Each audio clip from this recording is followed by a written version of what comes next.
Hello my lovely people, and welcome to this brand new video, or if you're Dutch, hello hoe gaat het? And I hope you're all doing well today and just enjoying life despite the COVID lockdown situation across the world.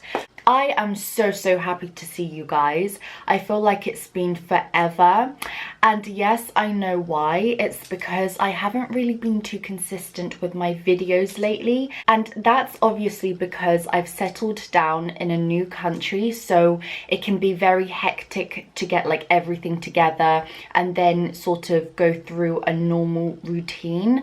And also I didn't have all of my camera equipment with me.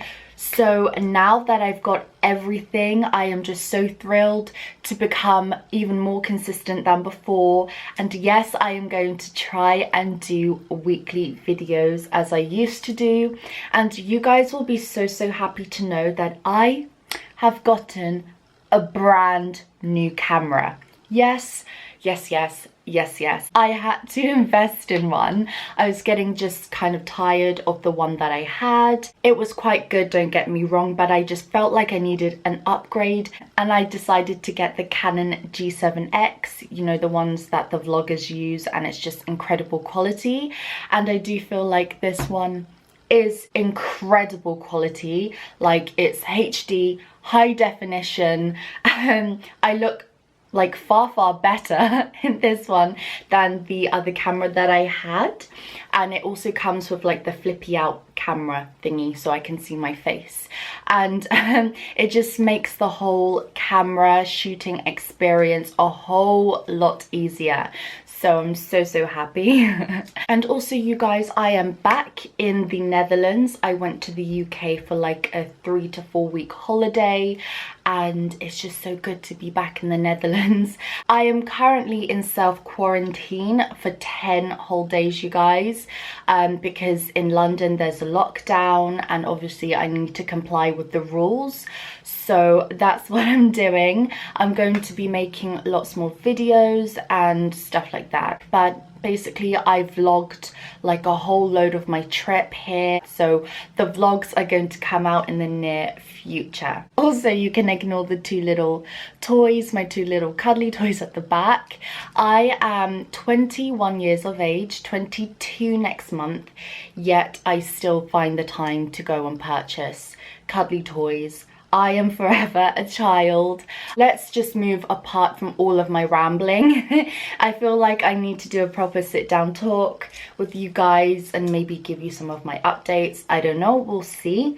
But I just really wanted to do this video specifically because I feel as though I've been ignoring my mix series. The one that I talk about different problems within the mixed race community.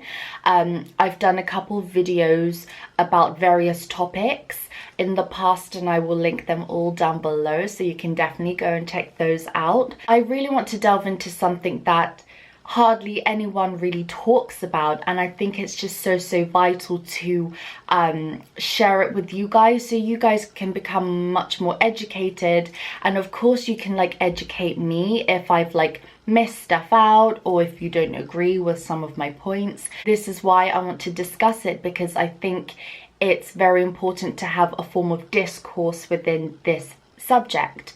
What I want to talk about specifically in today's video is the problem of shadyism and colorism and fetishization within the mixed community, mainly based on features, featurism, skin tones, hair texture, everything like that.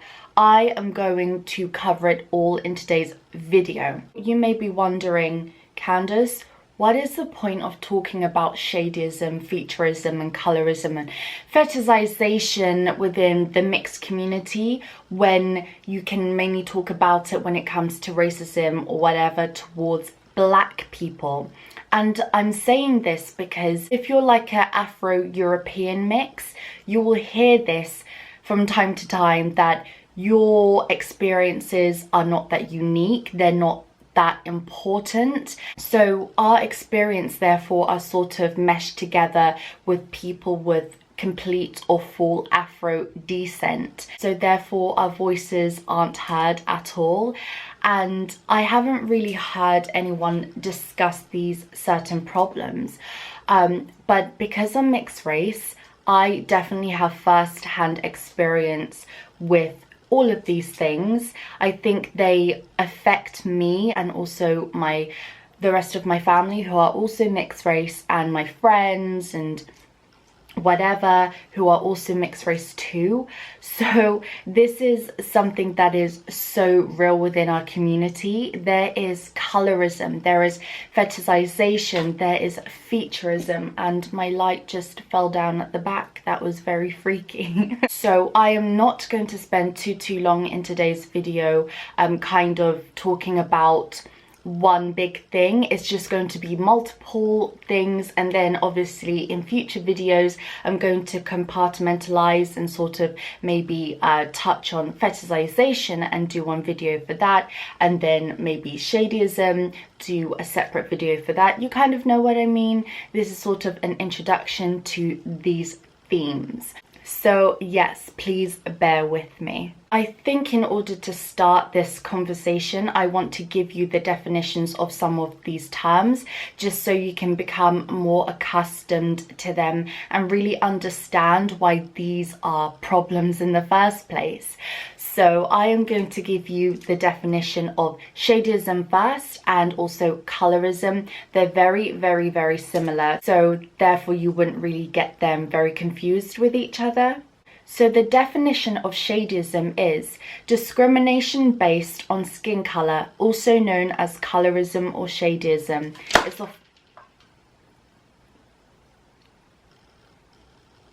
Okay, it's fallen off kind of completely. I will fix that. So besides that falling, I'm going to carry on with the definition because that was very freaky. It hardly does that, but it chooses to do it in today's video. So let's continue. Discrimination based on skin colour, also known as colorism or shadyism, is a form of prejudice or discrimination in which people who are usually members of the same race are treated differently based on the social implications which come with the cultural meanings which are attached to skin colour. So, can you kind of see why it's a problem? Yeah, it's a huge deal, and it is very prominent within the mixed race community, as well as the black community or the Asian community or any other darker skinned communities. The reason why I say that there's a problem with shadyism or colorism within the mixed race community is based on the term of idealism, or in other terms, fetishization. They truly do go hand in hand. And my earring fell down. So I come from a family with 5 sisters, and I do also have some brothers too. And we are a rainbow family. I think that's the perfect way to describe it. We have different shades of skin, we have different sort of eye colors, we have different hair colors, we have different textures. Everything about us is so different, and I think that is the beauty of being mixed race, is that we're so versatile, we're so different. We may be similar in some things, but not all the time, and it's because genes are very interesting. I like to use the example of Drake's baby. Like, everyone was making a huge deal as to why Drake's baby Adonis is very light in complexion with blonde hair and blue eyes, when Drake is supposedly a black guy. And with mixed race people, we can literally be any skin tone, we can be any eye color. Our features can be very white or very black or just like somewhere in the middle. There's really not like a measuring stick. It's not even binary. It's just very explosive. And there is definitely a standard, like almost an invisible standard, that is very visible for how a mixed race person should look. Yet it's very toxic, because not all mixed race people look like this. So what standards am I talking about? Okay, when you ask a person what a mixed race person tends to look like, what do they usually say? I'm definitely sure you know the answer. They obviously say, you know, the curly dark hair, the light, possibly green eyes, very light fair skin, everything like that is sort of the ideal mixed race person. Okay, what if you get a mixed race person with very kinky, coily hair, with very dark eyes, dark coloured hair and very dark coloured skin? Are they mixed race enough? And this is the problem that we have in our community, is that there's almost a measuring stick, as I said before, of what a mixed race person should look like. And if you don't look like this, then you're sort of unworthy of even being called mixed, which is just crazy. It's almost as though being mixed comes with a sort of status or prestige. And this is what I've observed. And this is what I feel, that we're almost put on a pedestal, like an invisible, pointless, shallow pedestal, because people want us to look a certain way. And if we then do look that way, then we're sort of praised in society and we're looked on for our beauty and what we look like, when not all mixed race people, quote unquote, are conventionally attractive, you know?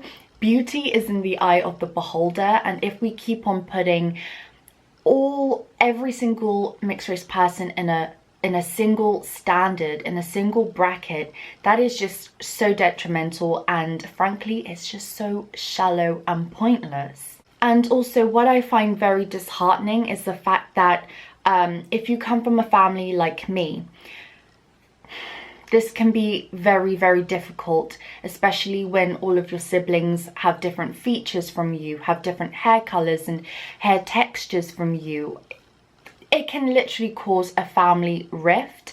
I'm just very, very grateful that my family never looked at skin color at all. We are just very happy with what God has given us. And there's no need for us to compare each other's skin tones as, you know, who's the most fairest, who's the most, I don't know, prettiest. We don't care about that kind of stuff. And I feel as though the outside world, once you leave your doorstep, they care about that kind of stuff. And personally for me, I became very hyper aware of my skin tone and of my features and of my hair colors and all of that as soon as I went to secondary school. Honestly, before then, I didn't care. I didn't notice that my hair was a certain way. I didn't notice that my nose was a certain way, my lips was a certain way, my skin color, my eye color was a certain way. I didn't even care about the percentage of blackness I had or the percentage of whiteness I had. The only reason why I became aware of myself and also my exterior features is because outside forces made it known to me. I remember when I was in school, me and my sister constantly were compared to each other. I had girls going to her and saying, oh my gosh, why don't you have hair like your sister? Why isn't your skin color like this? And then I got other girls coming to me and saying, oh Candace, like, why don't you look like your sister in this respect, in that respect, yada yada, why are you two kind of completely different? And honestly, it drove me crazy, and I didn't let it get to me because I thought it was very shallow of those girls to even make those remarks. Me and my sister were super confident in our skin, and that's because we grew up in a household where our parents were also mixed race like us, and they didn't make skin color a big deal. We sort of just breathed and lived like any other human being. And it's like when you encounter people of mono races, so people who are only like one race, I find that they make it so obvious about who you are, and they make a huge deal. They kind of want to put you down sometimes if you don't have like a mixed race idealism or like a trait of that ideal, and it's just very detrimental. And I don't think people really think before they speak. They speak before they think, or they just don't care. It just never made sense to me, because I'm a very logical person, and if an illogical person is telling me things that I find very shallow and pointless and frankly very stupid, it really does grate me, and I tend to avoid those people for like the rest of my life. And I think that's what me and my sister decided to do. We decided that, okay, if people are going to be making comparisons about us, and also kind of telling us what we should have, like you should have lighter hair, you should have more European Caucasian hair, you should have, that we're just going to tell them our thoughts and then back away and kind of don't associate ourselves with them. Because if people always want to put a stereotype on you, I tell my friends this, I tell everyone this, run away. Don't stay with those people, because they will always make you feel terrible about yourself, and you should always surround yourselves with people who are very open-minded and take you for who you are and not for what they want you to be, because that's very dangerous and it's not good for your emotional health, your mental health, anything like that. And it wasn't even just the girls comparing myself and my sister, because there was very few mixed race people in my year. I think there was like 5 of us or something, including me. So it was a very, very small number of mixed race people. So others felt the need to compare the hell out of us. I remember there was this one girl, and she was just like to me, why didn't you have hair like, I'm going to make up a name for this other mixed race girl, let's call her Paula, just a random name. She was just like, oh, why don't you have hair like Paula? Like, why isn't your hair as long as Paula? Shouldn't it be as long as hers? Oh my goodness. People really love to test me. People love to test each other, to be fair. But the coldness in her eyes when she said that, you guys, was evil. Like, you know when a person has an ulterior motive just to put you down? That's exactly what she had. And I honestly didn't know what to respond. And it was a catch-22 situation, because it was like, if I diss Paula and say like, why would I want her hair? Like, I like my hair. Then it was going to start an unnecessary argument, and she was just, you know, looking for a fight or something to sort of just put me down and not make me feel good about myself, and that I needed to be more than myself, and that I needed to acquire longer hair in order to be happy with myself and my identity. I think that is just messed up. Sorry guys, my light is so bright, so I'm just gonna put it down a little bit. I think that's okay. So there are some people there who just want to put mixed race people down, and they want them to fit a sort of standard or ideal that is so unattainable for most mixed race people, because as I said, we come in all different shapes, colors, eye colors, hair length, hair texture, which is just so crazy that people feel the need to question it, or to make you question yourself. And the funny thing is, you guys, the girl who said this to me was a black girl. She has, you know, Afrocentric hair, she has kinky coily hair, that she would want me to acquire a standard of beauty, you know, long European Caucasian hair that she can't even get herself. Like, the reason why my hair is the way it is because of my African side as well as my white side. It made this hair, and for her to then look at me and say, no, you must acquire Caucasian long hair, that she can't even acquire herself, and I'm part of her, but yet she looks at me as if to say, why don't you have that? Like, why? Which is just so wrong in so many ways. It's almost putting down her own blackness, her own Afrocentricness, which I am so proud to be African, you guys. And it just hurts when another person doesn't like to celebrate their own black identity, and they want to put it on me, sort of saying, you shouldn't love your blackness, you shouldn't love, you know, your black hair, your black skin, this and that, your blackness in general. You should acquire whiteness, you know, you should want to have fair skin, you should want to have long Caucasian hair, you should want to have blue, green, light eyes.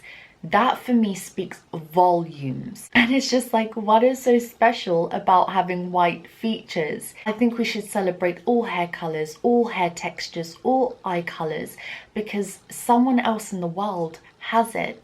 It isn't that unique.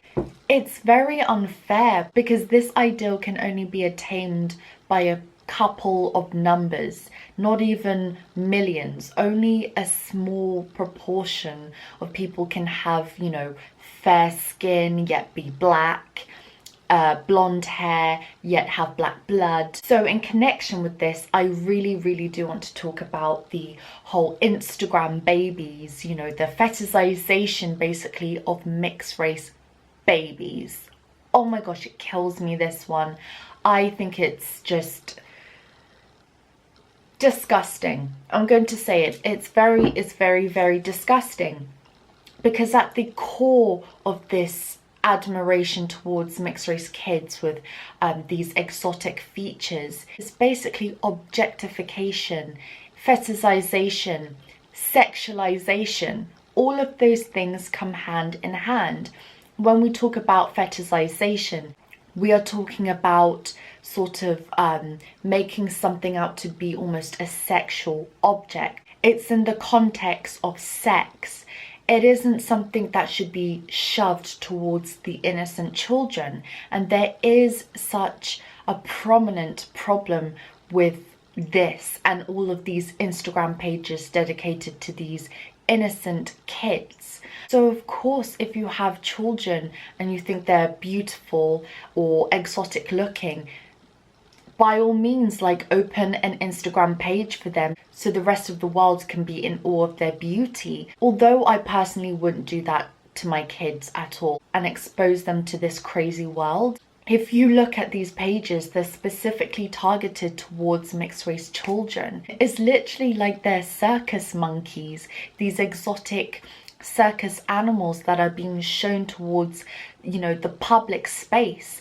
And it's just so worrying, because at the end of the day, these exotic looking kids with blonde hair, blue eyes and fair tan skin are human beings. They're human beings, you guys, who have feelings, who need dignity and respect towards them. And I really do feel like these pages that are objectifying these mixed race kids are so detrimental, because it's almost like their value and their self-worth is really plastered on their whole physicality and the way they look. They're not going to be looked at as being smart, intelligent individuals. They're going to be looked at as being an object, something to be used and discarded. Literally, that's what it is. And I feel like that's how mixed race people are seen. If you don't have these ideals, if you don't fit into this toxic stereotype of what you must look like, you're almost not worthy of being mixed race. When mixed race is not a yes or no answer, it exists, full stop. So I was doing some research onto these pages, and specifically what type of parents kind of put their mixed race children out into the public sphere. And this is just an observation. It literally, I could be wrong. I hope I'm wrong. But it seems to be Caucasian mothers, a lot of Caucasian mothers that love to put their exotic mixed race looking kids out onto the internet for all these weird people to see and to admire them. And I'm not going to lie to you guys. Growing up, there were a lot of Caucasian women who would come up to me and they'll be like, oh, you know what, I really want a mixed race kid. Oh my gosh, I want them to have like blue eyes and curly hair, and also I want their skin to be dark, but like not too dark, but just, you know, the perfect blend. And when I was growing up, I didn't really see the problem in that. It was almost like, oh, they're admiring us, they're admiring mixed race people, and that we should be happy that they're doing that. It's a compliment. But as I've gotten older and I've awakened from that state of you know, accepting the flattery, I've realized that in a way it's completely wrong and degrading.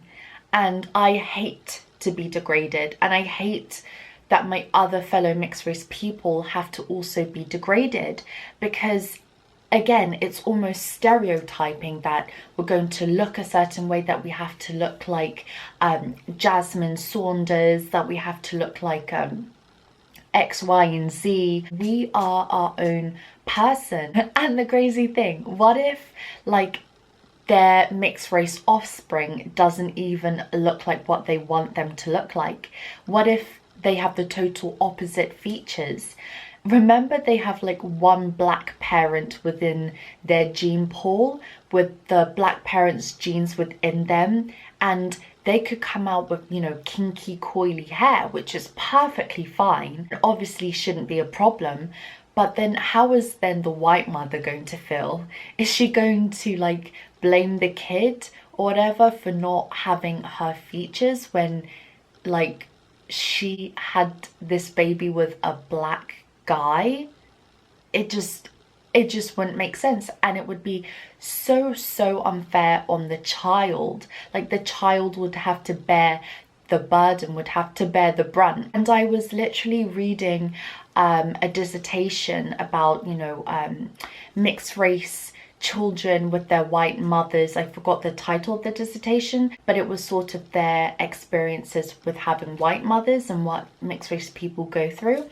And the author was a mixed race girl, and she was just basically stating how the mother always used to love it when people used to comment on the author's green eyes and curly hair and fair tan skin, and that the mother like reveled in the compliments. She almost felt very proud that she had a daughter that looked that way, which is perfectly fine. Our parents, you know, love to admire us and love that other people can admire their children.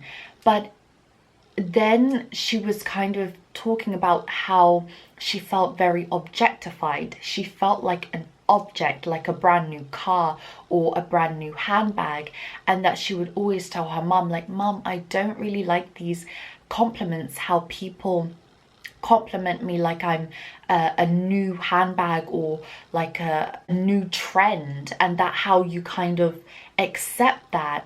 I literally feel as though some people view us like a science experiment, that we're literally not real or existing, and that they can still play around with us and discover exactly who we are, or what we are rather. So I just want to tell every other mixed race person out there, if you're feeling as though you're not accepted in society, or even within your own family or your friendships, or if other people are telling you that the way you look isn't right and that you should look like this other mixed race person or that other mixed race person, and that you don't fit into the idealist stereotypical box, I just pray that you just ignore all of those comments, and that you start loving yourself regardless of what other people tell you what you should be.